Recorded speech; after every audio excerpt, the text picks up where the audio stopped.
Hi guys, मेरा नाम है साहिल खन्ना और आज की वीडियो शुरू करते हैं। सबसे पहली न्यूज़ है अडानी ग्रुप की। तो भाई, जो फॉल चल रहा है वो कंटिन्यू है और बहुत ज़्यादा तेज़ी से अभी भी उनके शेयर्स घटते जा रहे हैं। अगर मैं बात करके चलूँ, अभी तक तकरीबन $48 बिलियन अडानी ग्रुप से जा चुके हैं जब से हिंडनबर्ग की रिपोर्ट आई है, जिसके अंदर एलिगेशन है कि बहुत सारे उन्होंने फ्रॉड्स किए हैं, बहुत कुछ किया है। आप देख सकते हैं कौन सी कंपनी के कितने कितने परसेंट शेयर घटे हैं, कितने कितने घटे हैं पिछले 2 दिनों के अंदर। मतलब पिछले 2 मार्केट वाले दिनों की बात कर रहा हूँ। बीच में 26 जनवरी आ गया था तो मार्केट खुली हुई थी, मतलब बंद थी उस दिन पे। अगर मैं खाली गौतम अडानी जी की बात करके चलूँ तो उनकी वैल्यू $29 बिलियन घटी है इन दिनों के अंदर ही खाली। ठीक है, अगर मैं फोर्ब्स के हिसाब से देखूं तो उनकी जो नेटवर्थ है वो $96.6 बिलियन पे थी जब हमने ये न्यूज़ बना रहे थे। $22.6 बिलियन इस साल पे घटी हुई वो दिखा रहा है। और अगर मैं हिडनबर्ग की बात करके चलूँ तो उनकी रिसर्च के हिसाब से उनका कहना है कि भाई हमने कुछ भी गलत नहीं किया है, कोई लीगल एक्शन हम पे लेना है तो यहाँ पे आके ले लो। हमने बहुत सारे क्वेश्चन पूछे हुए हैं, तुम लीगल एक्शन लोगे तो हम बहुत सारे डॉक्यूमेंट्स भी तुमसे मांगेंगे और बहुत कुछ करेंगे। तो देखते हैं, मतलब वो अड़े हुए हैं, उनके हिसाब से उनकी सारी की सारी रिसर्च सही है। मतलब देखने वाली बात है भाई, क्या होगा क्या नहीं होगा।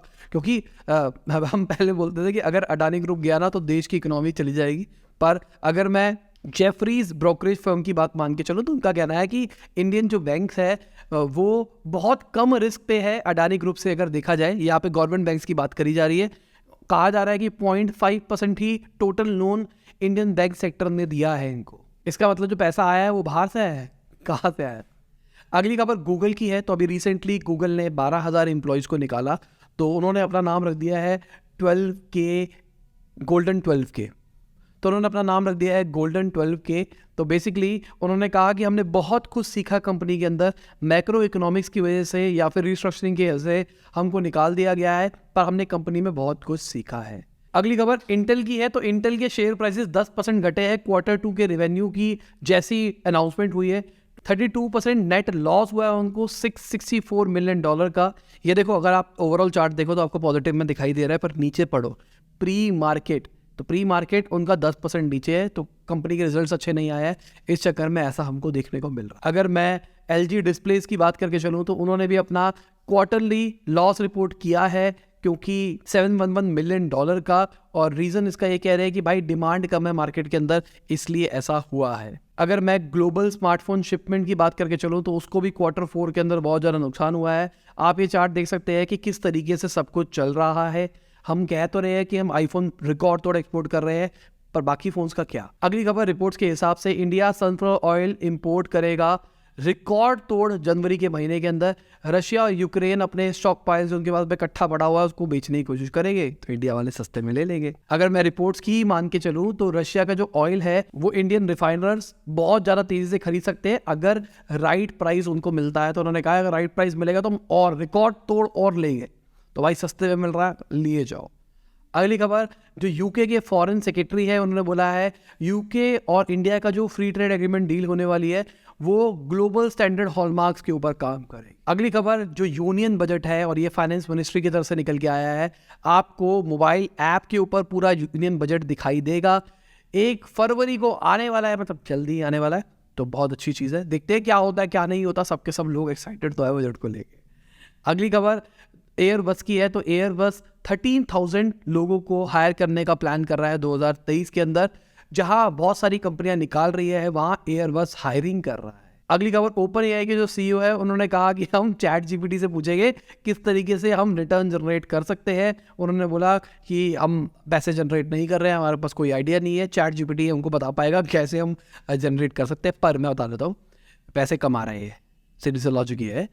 ओपन एआई API प्रोवाइड करता है, उस API के चार्जेस है और वो जो चार्जेस है वो ले रहा है और बहुत सारे लोग ले रहे हैं, उससे बहुत सारा पैसा कमाना है उससे। दूसरा, अगर हम बात करके चलें, चैट जीपीटी का भी एक पेड वर्जन आ गया है। कई लोग कमेंट के अंदर कल परसों मुझे कह रहे थे कि भाई चैट जीपीटी डाउन था ना। वो डाउन नहीं था, बेसिकली उन्होंने एक पेड वर्जन निकाल दिया है।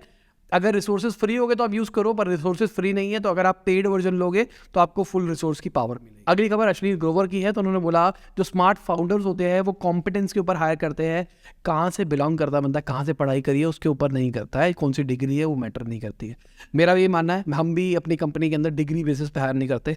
ग्राफिक डिजाइनर आया हम कहते बना के दिखा, एडिटर आया हम कहते करके दिखा, तो सीधा लॉजिक यही है। मेरा ये मानना है स्किल बेस्ड काम होता है। और जो मेरा बैच चलता है डिजिटल मार्केटिंग का, जो चलता था अभी ख़त्म होने वाला है, तो उसके अंदर अगर हम हायरिंग भी करते हैं तो पहले इंटर्न्स बुलाते हैं, उनसे काम कराते हैं, देखते हैं किस में दम है किस में नहीं, को हायर करते हैं। तो इससे क्या होता है, स्किल बेस्ड लोग ही आ पाते हैं टीम के अंदर, टीम भरती नहीं है बहुत ज़्यादा। अगली खबर, ये अच्छी खबर है, यूएस इकोनॉमी 2.9% से बढ़ी है Q4 के अंदर। रिसेशन के फियर्स थे, पर ये देखो आप बढ़ती हुई दिखाई दे रही है, चार्ट के अंदर आप देख सकते हो। तो मतलब रिसेशन नहीं आएगा, मतलब एटलीस्ट अभी तो नहीं आएगा।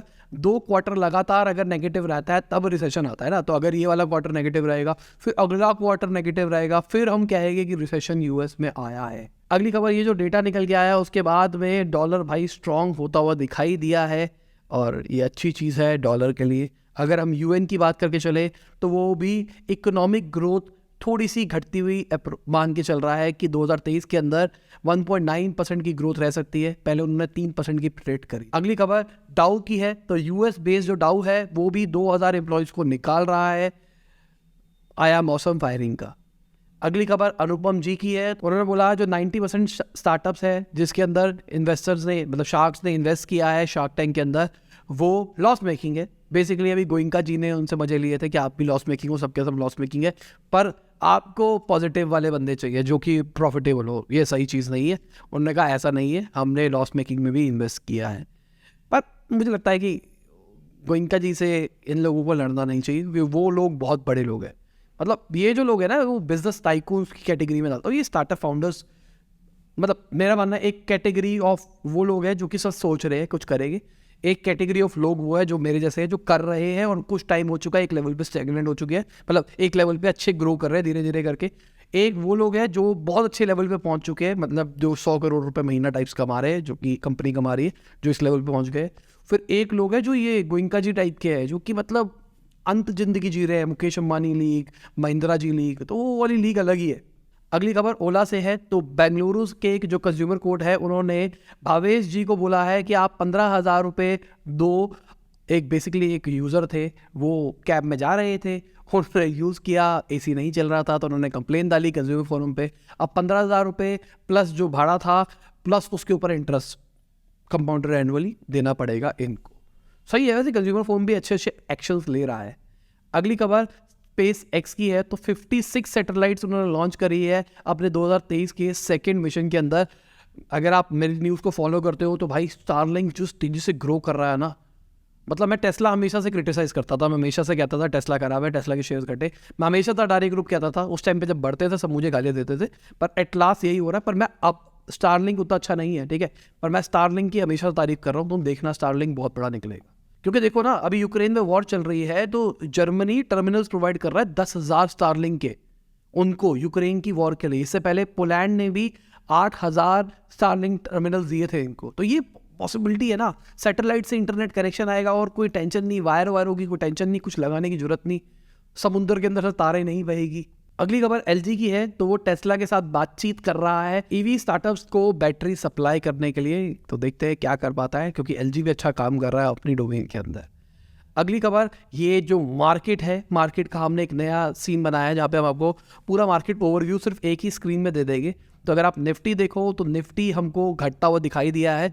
अडानी ग्रुप भी इसका एक बहुत बड़ा कॉन्स्टिट्यूएंट था, क्योंकि अगर आप नीचे वाली लाइन में देखोगे अडानी एंटरप्राइजेस भी देखो 18% के आसपास घटा है, अडानी पोर्ट्स भी 15% के आसपास घटा है। ये निफ्टी लिस्टेड है। और एसबीआई की बात करके चले तो वो भी 4-4.5% घटा है। आईसीआईसी बैंक भी घटता हुआ हमको दिखाई दिया है। पर टाटा मोटर्स बड़ा है, बजाज ऑटो बड़ा है, डॉक्टर रेड्डी बड़ा है, आईटीसी बड़ा है। तो सिंपल सी बात क्या है, निफ्टी आज घटता हुआ हमको इसलिए दिखाई दिया, अडानी ग्रुप अपने साथ और जो जो उसके साथ रिलेटेड एंटिटीज थी उसके साथ लेके गया और उनका शेयर घटता हुआ दिखाई दिया है। अगर मैं निफ्टी स्मॉल कैप की बात करके चलूँ तो वो भी हमको घटता हुआ दिखाई दिया है, और मिड कैप 50 की बात करके चलूँ तो वो भी घटता हुआ दिखाई दिया है। स्मॉल कैप मतलब छोटे शेयर्स, मिड कैप थोड़े बड़े, और निफ्टी 50 मतलब लार्ज कैप मान के चलो एक तरह से, मतलब बड़े वाले और बड़े हैं जिनका शेयर का प्राइस बड़ा होता है। तो इसी के साथ आज की ये वीडियो खत्म होती है। उम्मीद करता हूँ आपको मजा होगा। लाइक कर देना, शेयर कर देना, कमेंट करना वीडियो कैसी लगी।